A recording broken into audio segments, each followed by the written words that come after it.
নমস্কার। আরজিকর ধর্ষণ খুন মামলা নিয়ে মুখ্যমন্ত্রীর সঙ্গে জুনিয়র ডাক্তারদের একটা বৈঠক হওয়ার কথা, কিন্তু আবারও আজকে ভেস্তে গেল সেই বৈঠক। কেন ভেস্তে গেল? জুনিয়র ডাক্তাররা কি দাবি জানিয়েছে, দাবি শুনবেন। যে দাবিটা জানিয়েছেন জুনিয়র ডাক্তাররা, প্রথম দাবি হচ্ছে লাইভ স্ট্রিমিং থাকতে হবে, অর্থাৎ স্বচ্ছতা বজায় রাখার জন্য, এবং গোটা দেশ দেখুক যে মুখ্যমন্ত্রীর সঙ্গে জুনিয়র ডাক্তারদের কি কথোপকথন হচ্ছে, কি জুনিয়র ডাক্তার দাবি রাখছে, এবং রাজ্য সরকার সেই দাবিগুলো পূরণ করার জন্য জুনিয়র ডাক্তারকে কি কথাবার্তা বলছে, কতটা আশ্বাস দিচ্ছে সেই স্বচ্ছতা বজায় রাখার জন্য, এবং গোটা দেশ দেখুক এই নিয়ে তারা লাইভ স্ট্রিমিং চেয়েছিলেন। কিন্তু রাজ্য সরকার রাজি হয়নি, অর্থাৎ মুখ্যমন্ত্রী রাজি হয়নি। মুখ্যমন্ত্রী চাইছে না যে কোনো ক্রমে এই বিষয়ে কোনো লাইভ স্ট্রিমিং হোক। তবুও জুনিয়র ডাক্তাররা বলছে তাদের দাবি দেখুন। জুনিয়র ডাক্তার কি দাবি রেখেছে বসার আগে। এটা 5 দফা শর্ত নয়, 5 দফা শর্ত বা তাদের কি ন্যায্য দাবি রয়েছে আরজিকর ধর্ষণ খুন মামলা নিয়ে, বা তাদের কি সুবিধা অসুবিধে, সেটা পরের বিষয়, সেটা মিটিং এর বিষয়। কিন্তু যাওয়ার আগে জুনিয়র ডাক্তার কি দাবি রেখেছে, এবং এই দাবির জন্য আজকের মিটিং আবার ভেস্তে গেল। প্রথম দাবি লাইভ স্ট্রিমিং।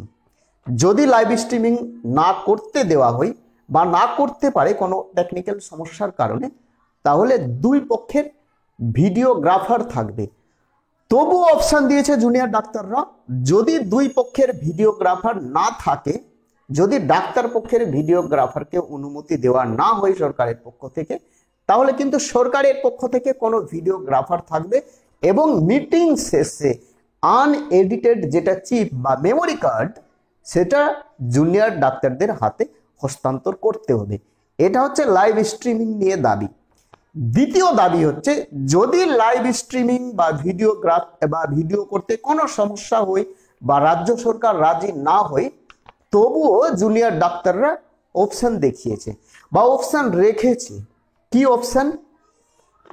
লাইভ স্ট্রিমিং বাদ দিয়ে বা যে কোনো রেকর্ডিং বা যে কোনো ভিডিওগ্রাফি বাদ দিয়ে জুনিয়র ডাক্তাররা আরেকটা শর্ত রেখেছে। কি শর্ত? প্রথম শর্ত হচ্ছে যে এই জুনিয়র ডাক্তার এবং সরকারি পক্ষের বা মুখ্যমন্ত্রী কে কি কথা বলছে, অর্থাৎ তাদের যে কথোপকথন, সেই কথোপকথন একটা লিপিবদ্ধ আকারে স্টেনোগ্রাফার দ্বারা সেটাকে নথিভুক্ত করতে হবে।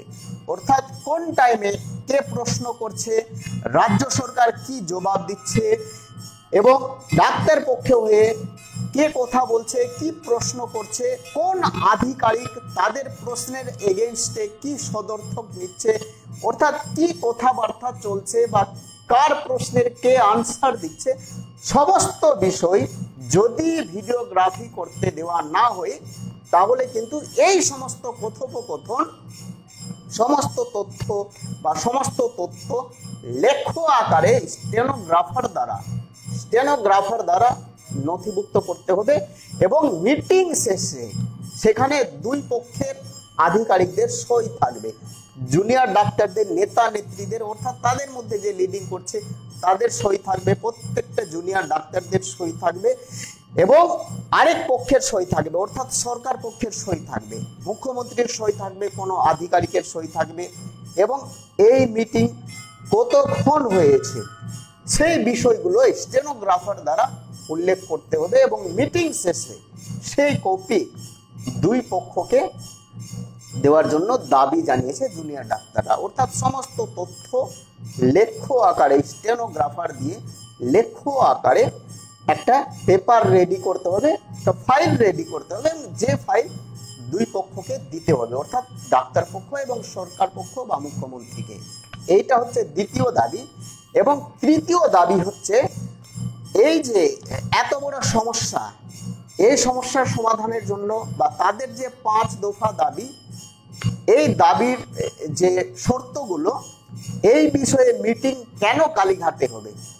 কোনো সরকারি বাসভবনে বা কোনো ডিএম অফিসে, অর্থাৎ যে কোনো সরকারি কার্যালয়ে বা যে কোনো বাসভবনে বা সরকারি যে কোনো হল রুমে বা সেমিনার হলে এই মিটিং করা হোক, এটা দাবি রেখেছে। যদি সরকারি বাসভবন ফাঁকা না থাকে এই সময়, অনেক সময় দেখা যায় যে সরকারি বাসভবন বা সেমিনার হল বা যেটা বড় রুম থাকে অনেক সময় ফাঁকা থাকে না। যদি ফাঁকা না থাকে, তার যদি অসুবিধে হয়, তাহলে কালীঘাটে বৈঠক করতেও রাজি জুনিয়র ডাক্তাররা, কিন্তু সেখানে আরেকটি শর্ত আছে।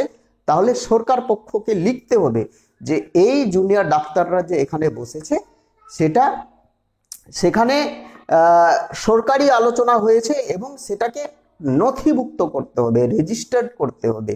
এই সমস্ত দাবি রেখেছে জুনিয়র ডাক্তাররা। যে কোনো আলোচনা, এত বড় সমস্যার একটা আলোচনা সরকারি বাসভবন না হয়ে কেন কালীঘাটে হবে? তারা দাবি জানিয়েছে যে এত বড় একটা আলোচনা, আমাদের দাবি, আমাদের শর্ত যে কোনো সরকারি বাসভবনে করা হোক। অর্থাৎ এই যে মিটিং, এটা কোনো একটা বাসভবন, সরকারি বাসভবন বা সরকারি কোনো রুম বা সরকারি কোনো সেমিনার হল বা সরকারি কোনো একটা ভালো ফাঁকা জায়গা থাকলে, জায়গা বলতে খোলা মাঠ নয়, যে কোনো একটা সেমিনার হল বা সেমিনার রুম থাকলে ভালো হয়। অর্থাৎ এই যে মিটিং, এই মিটিং সরকারি কোনো বাসভবনে করার জন্য তারা দাবি রাখিয়েছে। যদি সরকারি বাসভবন বা সেমিনার হল যদি ফাঁকা না থাকে, এই সময় অনেক সময় ফাঁকা থাকে না, আমরাও জানি অনেক সময় হঠাৎ করে ফাঁকা থাকে না, অন্য বিষয়ে আলোচনা চলে।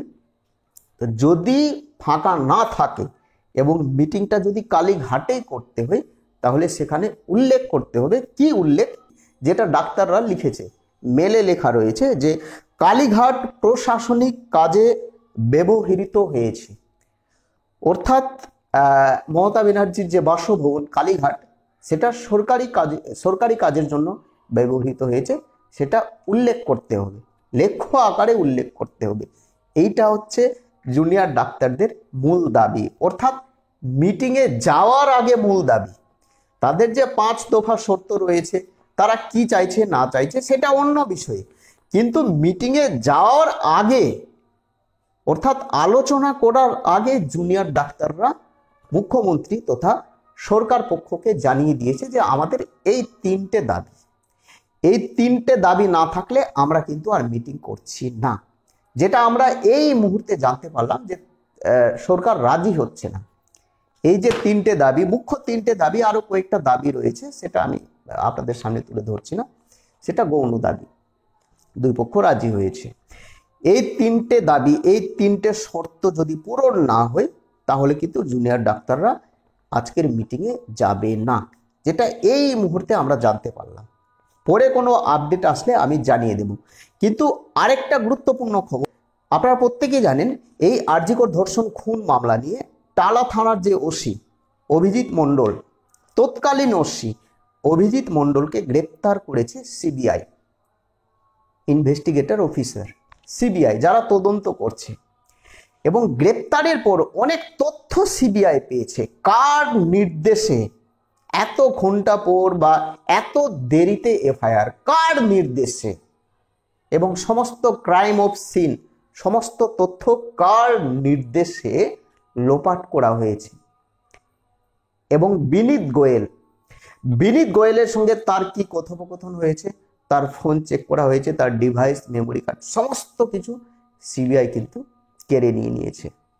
আমরা যেটা জানতে পারলাম যে বিনীত গোয়েলকে সিবিআই গ্রেপ্তার করতে পারে, জিজ্ঞাসাবাদ করতে পারে, এবং তার যদি কোনো ফল্ট থাকে, তার যদি কোনো ভুল থাকে প্রশাসনিক কাজে, তার যদি কোনো ভুল থাকে, তাহলে তাকেও নাকি সিবিআই গ্রেপ্তার করবে।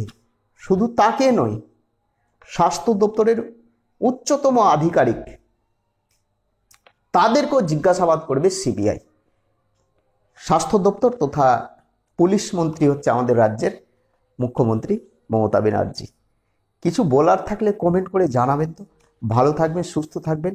এবং আরেকটা আপনারা কমেন্ট করে জানাবেন যে এই জুনিয়র ডাক্তাররা কি আন্দোলন করতে গিয়ে নানান বাধার সম্মুখীন হতে হচ্ছে, নানানভাবে তাকে থ্রেট দেওয়া হচ্ছে, যেটা কুণাল ঘোষ অনেক অডিও ক্লিপ ভাইরাল করছে, আমরা বুঝতে পারছি তাদেরকে থ্রেট দেওয়া হচ্ছে। তাহলে কি জুনিয়র ডাক্তাররা ভয় পেয়েছে, বা আগামী দিনে জুনিয়র ডাক্তাররা ভয় পেয়ে তারা কি এই আন্দোলন থেকে সরে দাঁড়াবে? কমেন্ট করে জানাবেন। তো ভালো থাকবেন, সুস্থ থাকবেন। কিছু বলার থাকলে অবশ্যই কমেন্ট করে জানাবেন। নতুন হয়ে থাকলে চ্যানেলটিকে সাবস্ক্রাইব করে দেবেন। জয় হিন্দ, বন্দে মাতরম।